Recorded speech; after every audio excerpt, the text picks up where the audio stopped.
ஒருத்தருக்கு வந்து சர்க்கரை நோய் வந்து இருக்குது, அதுல வந்து மனம் முடிஞ்சு அவர் தற்கொலை பண்ணிக்கிட்டாரு. இது நம்ம எப்படி பார்க்குறதுனே தெரில டாக்டர். அதை நீங்கள் எப்படி பார்க்குறீங்க? இப்போ வந்து டயபிட்டிஸுங்கிறது ஒரு காமன் டிசீஸ் ஆகிடுச்சு. இப்போ இந்தியாவில் 5 இந்தியனுக்கு ஒரு இந்தியன் சர்க்கரை நோயால் பாதிக்கப்பட்டிருக்கான்.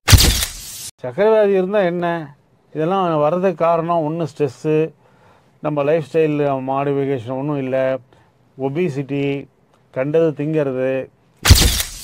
Stress is the most important factor for diabetes. அது நிறைய பேர் தெரிய மாட்டேங்குது. இந்த ப்ரெஷரில் இருந்தாலே இந்த சர்க்கரை வியாதி வந்துடுது.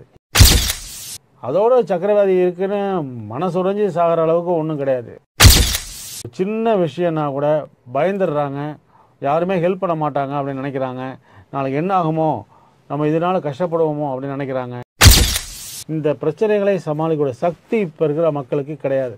என்ன பெரிய விஷயம், போய் டாக்டர்கிட்ட போய் சர்க்கரை வியாதி இருக்குன்னா மாத்திரை கொடுக்க போகிறாங்க, மாத்திரை சாப்பிட்டுட்டு இருக்க போகிறோம், எக்ஸசைஸ்லாம் பண்ணால் சுகர் குறைய போகிறது, அவ்வளோதான். வாழும் கலையை முதல்ல எல்லோரும் கற்றுக் கொடுக்கணும். எப்படி தோல்விகளையும் வெற்றிகளையும் சமமாக பார்க்குறது, எப்படி எதிர்கொள்கிறது, இந்த மாதிரி இதுதான் நம்ம ஸ்ட்ரெஸ் மேனேஜ்மெண்ட்.